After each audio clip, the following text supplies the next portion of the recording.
being steadfast in preparing something this great. Unfortunately, I'm in the hospital right now. I'm laying down, but I don't want to be in any other place or in any other space except this. Shawari, for that, appreciate it, and thank you so much, because that's the kind of person that he is. A leader, someone who never thinks of himself. He's always about, he knows that I'm in pain, and he said, go first. Even though he's our father here, he's our leader here, and he's our inspiration. You know, Fela Kuti died in 1997. I was less than 10 years old. And when I discovered his music and his messages, I regretted not being not being matured when he was making music. I would be very, very happy and proud to say that I share the flow, and I share time, and I believe that he might be more impactful, powerful, more passionate. Thank you so much. I'm not going to say much, but I need to touch on something that's been bothering me a while. Just a few days ago, a train derailed from Abuja to Ghana. And we all know the reason why it derailed. The nuts and the bolts were removed to be sold as scrap. So I have a question, and I'm pretty sure some of you guys have the answer to this question. Do you know who is in charge of securing that railway line? Does anybody know? Please, if you do raise hand and just let you know who has the contract that railway line safe. Anybody know?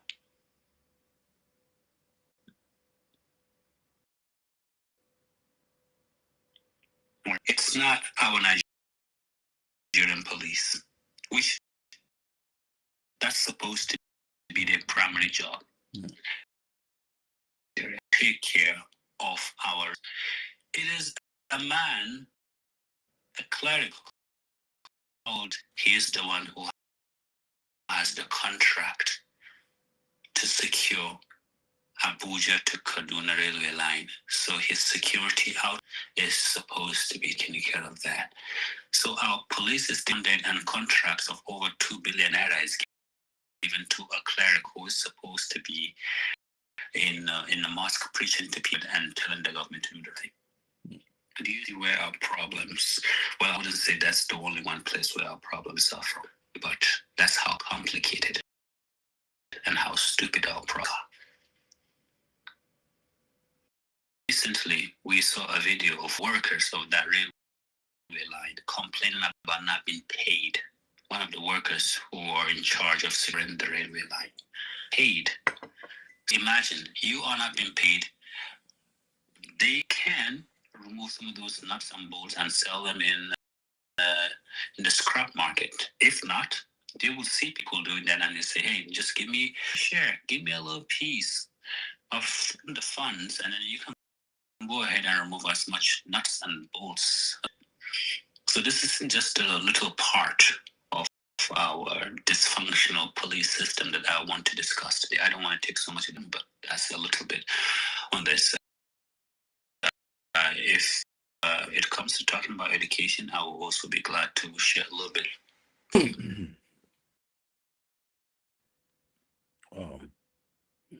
Thank you, Dantelo. Thank you for that insightful submission. Man, I've learned something today. My ears are tingling, and intermixing with, let me not just go to the rabbit hole yet, but yeah. So,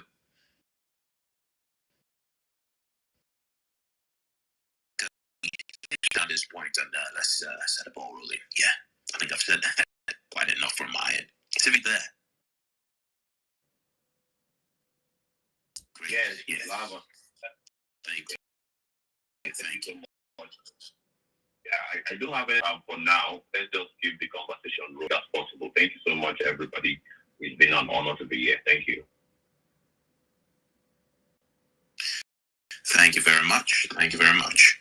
So, which do we go with? The state of the Nigerian police, or do we go with the education sector first? Yeah, I think maybe we should start with the education sector first. So, overview of our education sector. Where are we? What are the challenges we're facing in education? I'll give a brief overview. Right, the top pressing areas in our education infrastructure, and mind you, education, the quality of education, is one of the fundamental things that you use to define and determine the quality of the standard of living of a particular country. The quality of education. So, challenges we're facing in Nigeria. Number one, underfunding. Only 7%, about 7% GDP is allocated to education. UNESCO recommends a range of 50% annually. There's infrastructure deficits. Over 20,000 classrooms are needed. Many schools lack electricity, sanitation, and internet.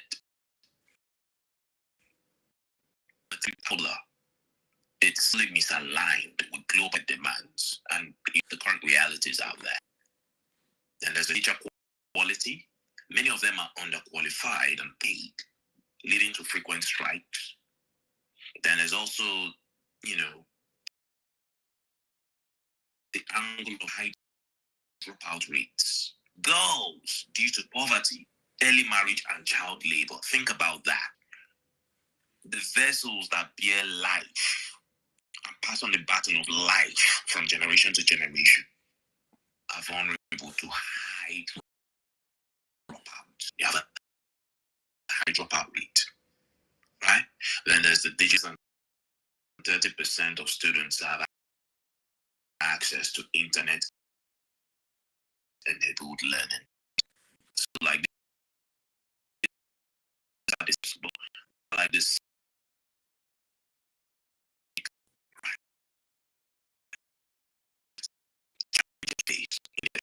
sector. So I have to say this. What's your thought on this?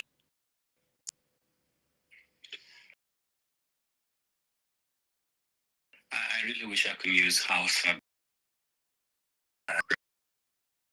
present them in English, but there's a sector that our politicians really don't give a shit about, like education, because I've traveled across 5 to 6 different states in northern Nigeria in the past 1.5 months, and just going into random schools.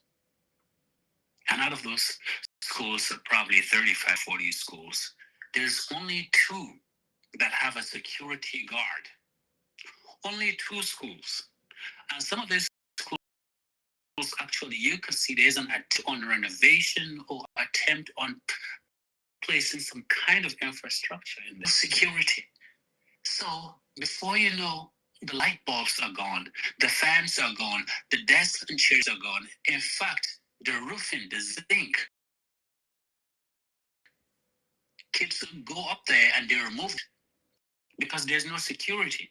So can you imagine investing 15, 20, 30, 40 million naira into, renovating the school or building the school, and then not caring about paying 60, 70 for a security guard or 2 security guards to secure that wealth?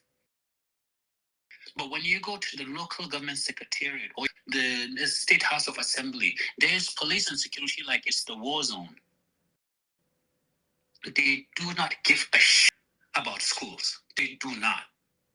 I renovated a few schools earlier this last year, and I went to take a look. And one of them already, the light fixings are already gone, despite all the burglar and all the security that we had because someone found a way to go through the ceiling. There's only one security guy in there, and when we talked to him, he said he's been working there for 20 years and his salary is still 4,500 naira. And in fact, he was fired.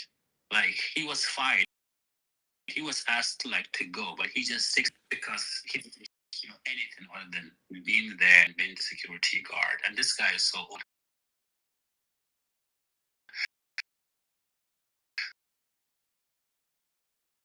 I don't think he can do anything when he sees anybody. Oh, I don't want to talk too much, but here is today is the first day that we are getting back to work, even though I still was able to attend money online. And it's like a seminar where all teachers of our school meet the leaders and then we lecture ourselves about education. And one of the leaders, he said, why do the best people in China decide to become teachers? Because they are the most talented. The most talented people in China are the ones who teach primary school because foundation. And that's the reason why China is a global superpower today. Even us who are here, they really carefully handpick the best of the best, even from America, South Africa, Australia, England. For you to be a primary school teacher, you really have to be at the top of your game. There are some things that it's almost like it has to be a gift. And those are the teachers. Primary teachers are paid more than university teachers in China. We have the sense to understand that. No, we don't even have the mindset to really understand why our teachers in Nigeria almost the most minimum wage. So this actually just needs a job. Someone who actually has the passion and wants to be a teacher, not the best of the best, competing for the highest wages in town to be teachers. So we are completely off course. And that's why democracy, I don't think that is going to help us. We need a revolution. We need a complete system and mindset overhaul. That's the only way for us to actually put the right systems in place that actually identify the most important things and pursue them aggressively for us to actually have a country that works, because we have everything that it takes. We have the people, we have the resources, we have the land, we have the temperature, we have the climate, we have everything. Because we have the wrong system and we have this white people democracy, the engine of Toyota Camry put into a Beetle and you expect it to work. I'm sorry. That's not going to work, and that's what we need to change. Thank you so much. That's all I need to say for today. I need to get back onto the bed. I don't think I have more energy to talk anymore. Thank you so much for having me, and I cannot wait to listen to Shawari speak. Thank you.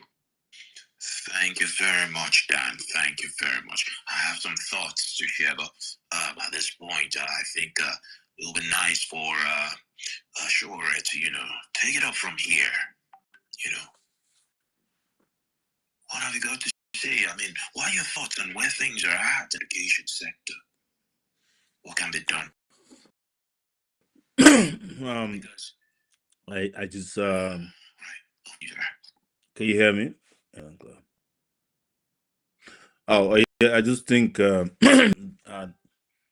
Bello really dug deep into this, and I position it is really really a huge problem that Nigeria's um, leadership priority is not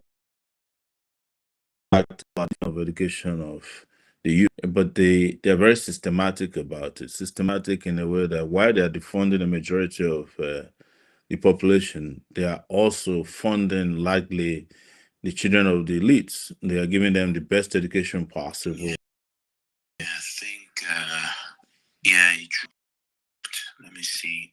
Can you hear me now? Can you hear me now? Requesting to come up. Just give us a few minutes. Once we have Baba Shu speak, and then we can have speakers, and then we can obviously engage in the conversation. Thank you so much, Dambela, for taking out time to really come and just speak to us. Please look after yourself and hoping you get well soon. Do we have Amasho up? Can you hear me now? Not yet, not yet. Just not yet. Oh, Okay. I want to see. I want to see if I can actually send it to. I may need to restart my phone. This is me too.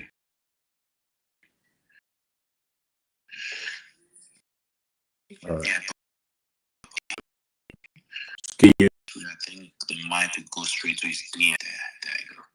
All right. So, Okay. Can you hear me now? More. Can you hear me? I'm trying to come back up stage. I think something I just want to say about. So I think I'm echoing Chichi. No, you are. Yeah, if you can mute, please.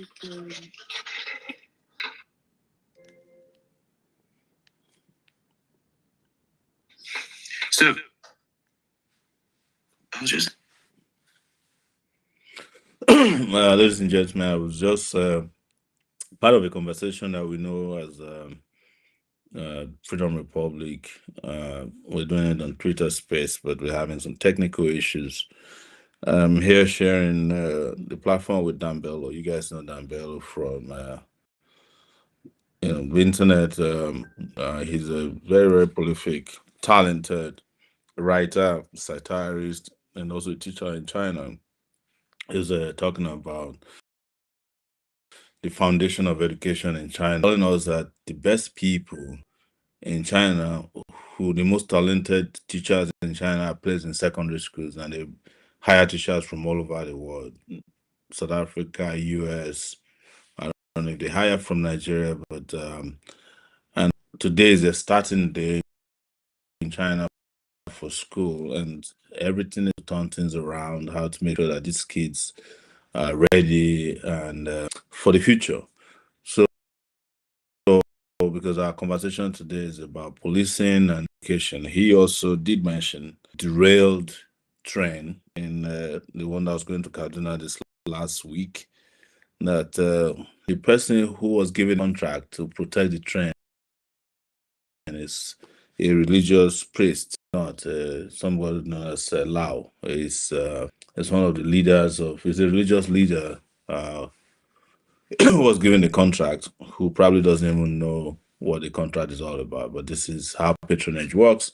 That's probably why we got into trouble every day. By the way, yesterday I was watching a Nigerian, I don't remember his name, and I think it was in Dakar, Senegal. Transformation of Senegal's transportation system is unbelievable. But you know how it is in Nigeria. We have been making no progress, while other African countries, even smaller Caribbean countries, have been making major progress. And this boils down to, as you know, and we say all the time, leadership. About so, I'm going to try and rejoin the platform, the space where the conversation is going on, and I hope you can just hang on with us and listen to the conversation through my phone, which is hanging here. So when you see that my mouth is not moving, it's good. Getting us to that improved standard of living, quality education that empowers you to make impacts that matters, not just education that makes you a wage slave. But yeah, I'll stop at this point and hand over the mic to Omoyele Shore. So we lost you at some point. So yeah, yes, can you hear me now? The stage yours. Yeah, loud and clear. Thank you very much. I I was just referring to Dan Bello's very instructive and very powerful submission about the two topics we're discussing. He talked about policing and who the contractors are, who are to man the train tracks between Kaduna in Abuja, the one that derailed this last week. I'm not surprised that he made a revelation that the person who was given that contract is a sheikh, Lao. I know Lao myself. Well, not in person, but he once threatened to sue me uh, when there was a report, it's our reporters that which was a mistake because we're referring to another Lao, not his own from Yobe, and he took it personal. But it is not also in the North alone that is a problem. I think generally across the country, uh, we've ceded security to private contractors who may know or not know anything about contracting. What it takes for you to become a security contractor, given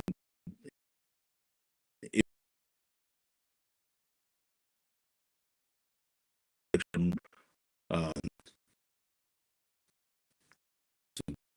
close to the same government. Been shifted aside, and it is a private contractor, Tompolo, who runs virtually all the pipeline contracts in the Niger Delta region, and he determines what leaves and what goes into Nigeria. And when you have a country like that, where non-state actors have taken over the role of the state, and then you have a police force that's underpaid, and they themselves are not protected, and also have been seeded to protect the people who are protecting the or getting the contracts. And you understand how terrible things are with Nigeria. What I'm trying to say is that the Nigerian government gives this contract to these contractors, but they actually rely on the Nigerian army or civil defense or whomever is available with arms, officially paid and trained by the Nigerian government to protect the contractors. That is the funniest thing about what this is all about. And also want to quickly talk about Dambelo's position about China and the amount of interest and investment they have in education. Look at his own description of how some of the most talented, the best, and the better trained teachers are handling secondary schools, which is even elsewhere.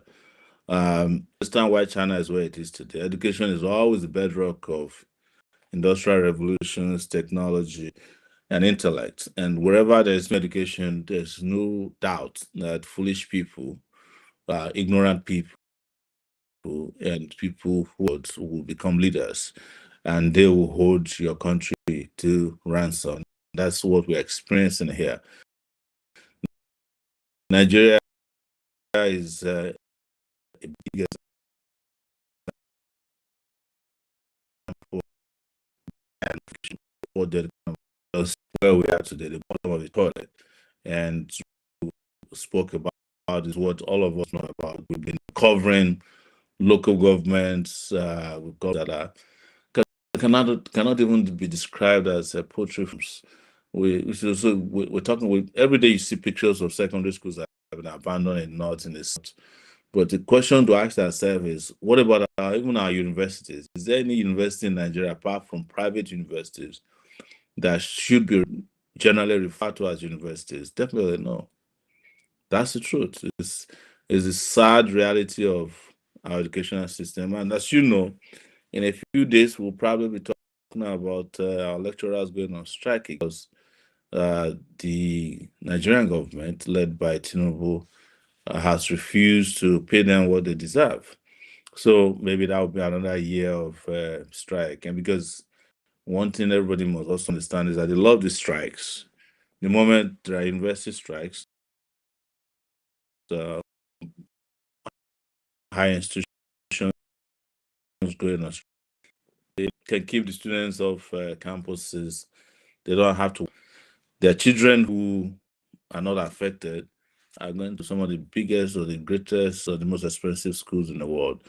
So that's a dilemma we're faced with. But Dambelo, who I have a lot of respect for, and I wish could have spoken more about this based on his experience both in China and his experience recently. He was in Nigeria. And by the way, I want to thank him. We were together at the police headquarters where we led this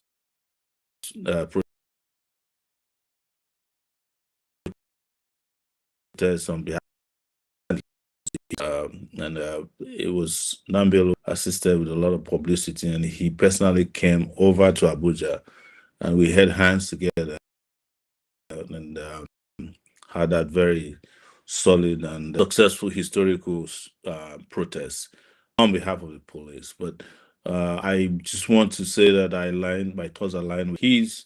Our position has been that we must invest in education.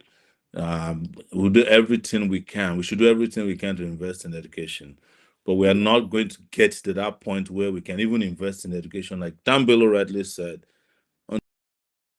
until we have a revolution, because we change the mindset of the people who are taking local resources for schools to send their children to school abroad, including those who own private schools in Nigeria. They don't even send their children to their private universities.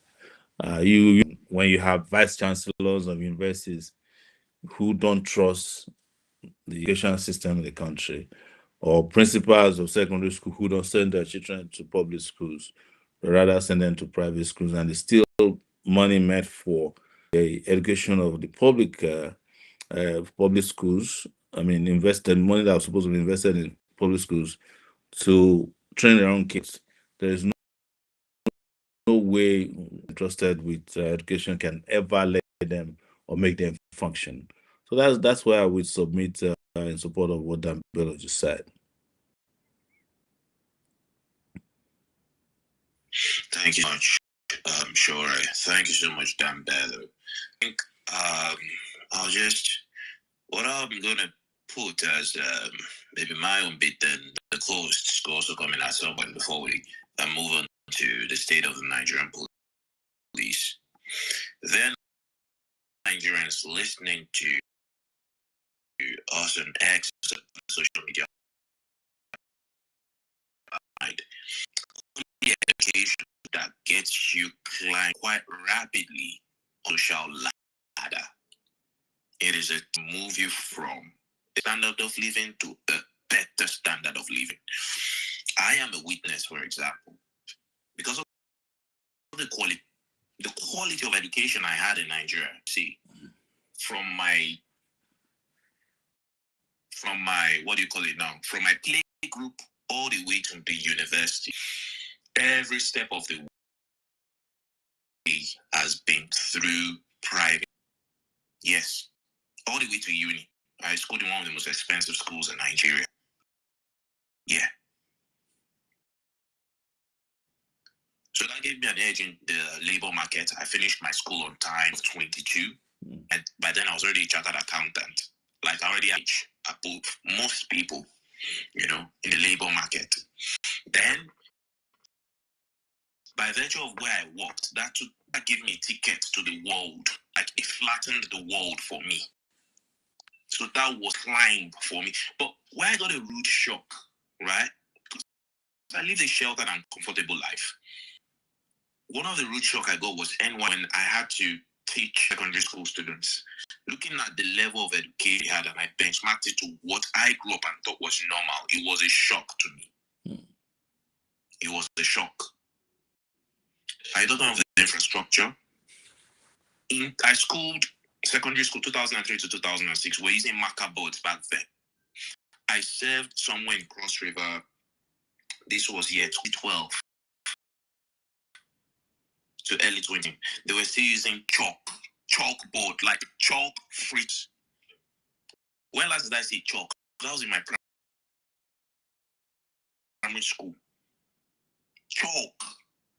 I had to mark scripts and seeing the thought process, seeing what the people call the leaders of the future, how they express their thought process on paper. It was heartbreaking to me. There is a massive gulf. Massive gulf. A whole lot has to be done.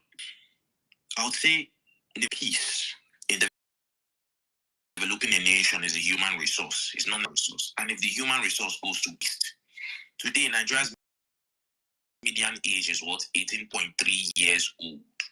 18.3 years old, a mass of youth that cannot think critically to save their own lives, up their shoulders with their mates in other countries, then there's really a problem. Because you're going to have a mass of so negatives. What you want is to be in a position where people are mentally enlightened to what they are designed to do, play their role in improving the standard of living of the nation. See, ideally the end game is to be educated to a point you know what to do. So that you're not just doing a job to pay bills you cannot avoid. Right? You are doing a job you don't fulfillment, making impact that matters. That's where we should. Education-wise, we have a lot to do. From what I've seen all over where I've traveled, yeah, the level and quality of education. So what I'm seeing out there, there is a massive gulf. And we are, just know that we are massively disadvantaged. We are massively disadvantaged. We're lagging behind on a handicap us collectively when you're talking about that social ladder. So there's a, just know that holding you down. They know one of the things that will liberate you, which is quality education. They are deliberate in it to keep you in chains. Just have that at the back of your mind. And they're busy handing out contracts to some people within their circle to ensure that wealth is within the hands of a few, while the majority keeps groping in the dark, praying to God for a heavenly tomorrow that might never come. That's the game I play. But enough of me speaking. I'll let my co-hosts chime in on this, and then we move to the second interesting part of the show. That's the state of Nigerian police. So, see if it's Chicha, please. We want to chime in on this.